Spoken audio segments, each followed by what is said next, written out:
কোথায় যাবেন এই বৃষ্টিতে? বাসায়? বৃষ্টিতে দাঁড়িয়ে ভিজছেন যে আপনি? 16 দিনের মাথায় এসে ইলিশ মাছ বরগুনায়। প্ল্যান অনুযায়ী কিছুই হচ্ছে না। অবশ্য আমি প্ল্যান করি এক, উপরওয়ালা করে আরেক। অবশ্য বৃষ্টিতে চা মন্দ লাগে না, কিন্তু আমার কাছে বিশ্রী লাগছে, কারণ আমার সব প্ল্যান পরিকল্পনা একদম মাটি। এই যে আমার ছাতা বললাম না, আমার ছাতা আমার সাথে বেইমানি করছে।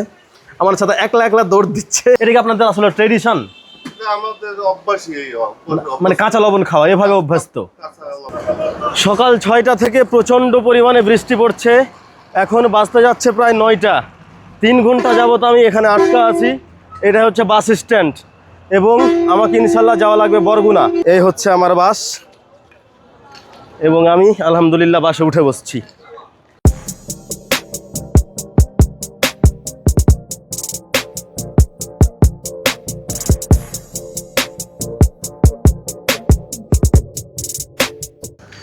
বৃষ্টি উপেক্ষা করে টানা 3 ঘন্টার পথ পাড়ি দিয়ে অবশেষে আমি আমার 17তম জেলা বরগুনায়।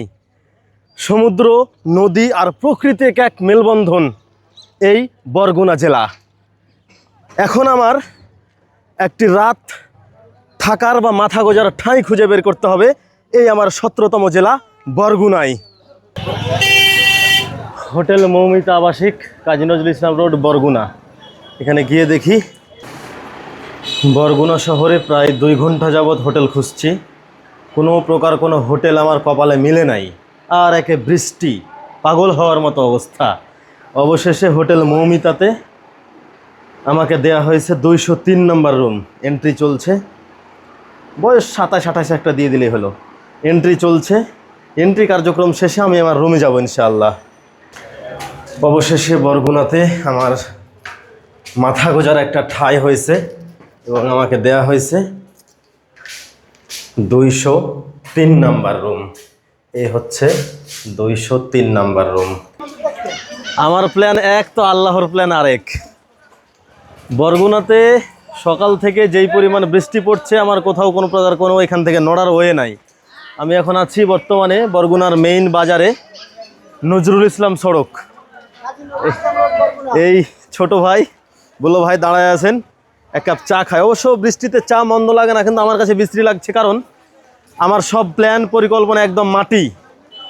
আমি চিন্তা ভাবনা করেছিলাম বরগুনাতে নেমে আমি যাব হরিণঘাটা, কিন্তু কোনোভাবেই যাইতে পারতেছি না, এখান থেকে নড়তেই পারছি না। বৃষ্টি 10 মিনিট থামে তো আধা ঘন্টা হয়। এখান থেকে নড়ার কোনো প্রকার কোনো ওয়ে নাই। আর মানুষকে ফ্রির কথা বললে তো মানুষ মারবে। এখন বৃষ্টিতে মানুষের জনজীবন বিপন্ন। আমি যে যাব, বের হব, এক্সপ্লোর করব, দেখবো জেলাটাকে, এর কোনো ওয়ে নাই।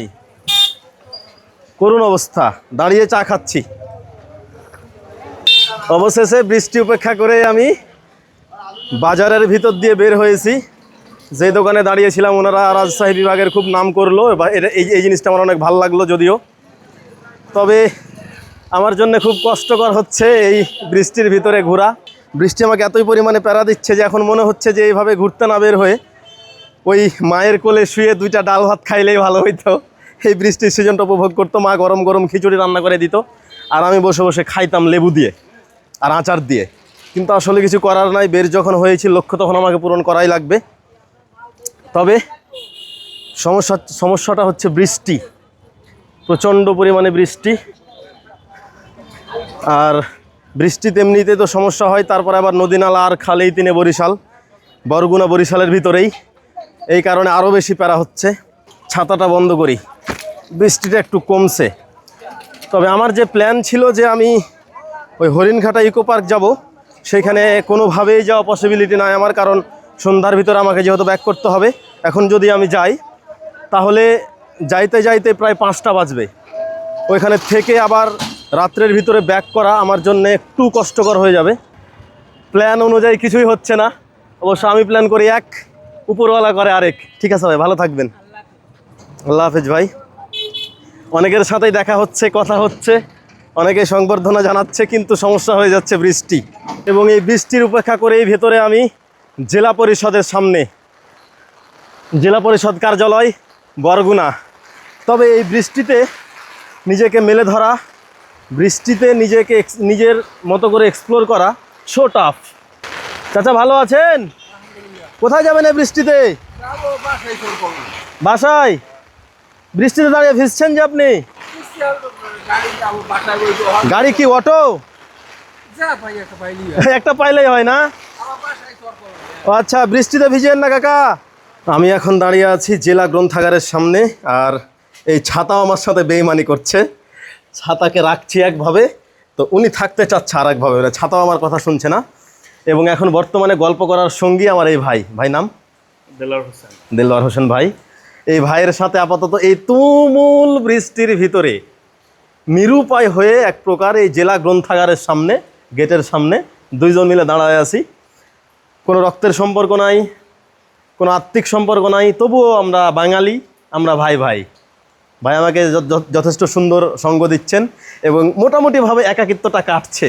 কিন্তু যেই পরিমাণ বৃষ্টি পড়ছে আর যেই পরিমাণ বাতাস এখানে, এই যে আমার ছাতা বললাম না, আমার ছাতা আমার সাথে বেইমানি করছে, আমার ছাতা একলা একলা দৌড় দিচ্ছে আমার ছাতা। অবশেষে আমি আসলাম এই মুসলিম খাবার হোটেলের সামনে। এখন দেখি ইনাদের সাথে কথা বলে কোনোভাবে কোনো খাবারের ব্যবস্থা হয় কি না। বৃষ্টির ভিতরে জনজীবন বিপন্ন। আসসালামু আলাইকুম। আমি শূন্য পকেটে সমগ্র বাংলাদেশের 64 জেলা ঘুরছি, একদম শূন্য পকেটে। আজকে 17তম জেলা হিসাবে আছে আপনাদের এই বরগুনা জেলায়। আমাকে কি অল্প কিছু দিয়ে দুপুরের খাবারটা খাওয়ানো যাবে? Thank you. আমার দুপুরের খাবার ভাত, পুঁই শাক, ইলিশ মাছ দিছে। এবং বললাম যখন ইলিশ মাছের কথা, বলছি ইলিশের এলাকায় এসছেন, মাছের এলাকায় এসছেন, ইলিশ খাবেন না? আমি 16টা জেলা ঘুরে এই 17তম জেলায় বরগুনায় পড়েছি। তবে এইখানকার মানুষ অনেক আন্তরিক। আমি 16টা জেলায় খাওয়া দাওয়া করেছি, 16টা জায়গায়, 16টা জেলায়, 16টা হোটেলে। তবে এইখানকার মানুষ সব থেকে বেশি আন্তরিক এবং এই মানুষগুলো আমাকে যেভাবে আপন করে নিয়েছে, কোনো জেলাতেই এইভাবে আপন করে নেয়নি। তবে সব থেকে দুঃখের বিষয় হচ্ছে বৃষ্টির কারণে আমি জেলাটাকে নিজের মতো করে দেখতে পারলাম না, ঘুরতে পারলাম না, পুরো জেলাটা এক্সপ্লোর করতে পারলাম না। কষ্টটা এইখানেই। তবে হয়তোবা একটু বেশি মজা পাইতাম এই জেলায়। আরেকটা মজার বিষয়, পুরো বরিশালেই মেবি এই যে কোনো তরকারি বা যে কোনো কিছু রান্না করা হয় হাফ লবণ দিয়ে। এই লবণ ছেটানো ছাড়া, কাঁচা লবণ ছাড়া আপনি এই ভাত খাইতে পারবেন না। ইনাদের বাসা বাড়িতে খান, হোটেলে খান, যেখানেই খান না কেন, লবণ দিয়ে আপনাকে মাখিয়ে তারপরে খাইতে হবে, তাছাড়া আপনি খাইতে পারবেন না। হাফ লবণ দিয়ে তরকারি রান্না করা হয়। এটা কি আপনাদের আসলে ট্রেডিশন? কাঁচা লবণ খাওয়া এভাবে অভ্যস্ত, এভাবেই চলে সারা জীবন। আপনার মজা পান না, তাই না? একমাত্র এই বিভাগে আমি এটা পাইলাম যে ওনারা কাঁচা লবণ ছাড়া খাইতেই পারেন না। কাঁচা লবণ লাগবে, তাছাড়া খাওয়া সম্ভব না। পেটে প্রচুর টান পড়েছে, আমি খাওয়া শুরু করি, তাও আবার 16 দিনের মাথায় এসে ইলিশ মাছ বরগুনাই। ভালো থাকবেন, মেলা কষ্ট দিলাম। বাড়িতে খাইলাম না হোটেলে খাইলাম, এটা টের পাওয়া আমার জন্য খুব মুশকিল। তবে আলহামদুলিল্লাহ এই বরগুনা জেলায় দুপুরের খাবারটা শেষ করতে পেরেছি। তবে সব থেকে বড় দুঃখের কথা যেটা, যে আমার পোশাক সম্পূর্ণরূপে ভেজা এবং এখনও গুড়ি গুড়ি বৃষ্টি পড়ছে। যদি এই বৃষ্টির ভিতরে আমি আরও ঘুরতে থাকি, সম্পূর্ণ ভিজে যাই, তাহলে আজকেই আমাকে এখানেই থেমে যেতে হবে। আমার সামনের পথগুলো আমার জন্য আরও বেশি কঠিন থেকে কঠিনতর হয়ে যাবে, কারণ আমার সামনে আরও পথ পড়ে আছে। আমাকে আগামীকালকে যাইতে হবে পটুয়াখালী। এখানেই যদি বৃষ্টিতে বেশি ভিজে যাই, অসুস্থ হয়ে যাবে। অসুস্থ হইলে আমার পথটা এখানে থমকে যাবে, যার দরুন আমাকে হয়তোবা ফিরে যেতে হচ্ছে হোটেলে। ওমা, এরাও আমাকে আপ্যায়ন করছে নাকি সহ্য করতে পারছে না, আমি এটা জানি না। শরীর যদিও বলছে ক্লান্ত, চারপাশের পরিবেশ পরিস্থিতি যদিও সায় দিচ্ছে না, এই বৃষ্টিতে আমি ভেজা ভেজা ভাব নিয়ে পুরো শরীর ভিজিয়ে আমি হাঁটছি, এগিয়ে চলেছি। কিন্তু মন বলছে তোকে পারতে হবে, অবশ্যই তোকে এগিয়ে যেতে হবে, তোকে এক্সপ্লোর করতে হবে, তোকে 64 জেলা শেষ করতে হবে, মাত্র 17তম জেলা। কিন্তু এই বৃষ্টির কারণেই সব থেকে বড় সমস্যা। কিন্তু এই সমস্যাটাকেই সমাধান বানিয়ে আমাকে এগিয়ে যেতে হবে। খাওয়া দাওয়া করে বের হয়েছি, এখন আমি এই কাজী নজরুল সড়কে, এই সড়কটা কেউ চিনাই দিতে পারছিল না, অনেক কষ্টে চিনা বের করলাম। কিন্তু মানে এর ভিতরেই খুঁজছি, মানুষকে জিজ্ঞাসা করছি, এর ভিতরে আবার দুম করে বৃষ্টি চলে এসছে। মানে কখন যে বৃষ্টি আসছে আর কখন যে বৃষ্টি থামছে নিজেও বুঝতে পারছি না। এই কথা বলতে বলতে অবশেষে আমি এই আমার মৌমিতা হোটেলের সামনে, এবং আমি এখন আপাতত হোটেলে প্রবেশ করছি। অবশেষে আমি আমার 203 নাম্বার রুমে। এই আমার রুম। আমার অবস্থা খুবই খারাপ। ছাতা কখন বন্ধ করি আর ছাতা কখন ওপেন করি কিচ্ছু বুঝতে পারছি না, এতই পরিমাণে বৃষ্টি। আর আমি পুরো ভিজে একাকার অবস্থা। এই বাজারটুকু ঘুরতেই আমার এই অবস্থা, আমি কোথাও যাইতে পারিনি। পুরো প্ল্যান পরিকল্পনা সব কিছু মাটি। তবু যাক শেষ পর্যন্ত আমি আমার রুমে ফিরে এসেছি। অবশ্য আমার সময় নির্বাচনটা যদিও একটু মানে ওলটপালট হয়ে গেছে, হয়তো আরও 2 মাস পরে বের হলে পারতাম, কিন্তু আসলে কে জানতো যে এরকম বৃষ্টির কবলে পড়বো, তাও আবার বরিশালে এসে। বরিশালে বৃষ্টি হলে সব নস্যাৎ। যাক আলহামদুলিল্লাহ, আসছি, বৃষ্টি উপেক্ষা করছি, বৃষ্টি দেখছি। আগামীকাল দেখা হচ্ছে পটুয়াখালী জেলা। এভাবেই চলবে, কিছু করার নাই।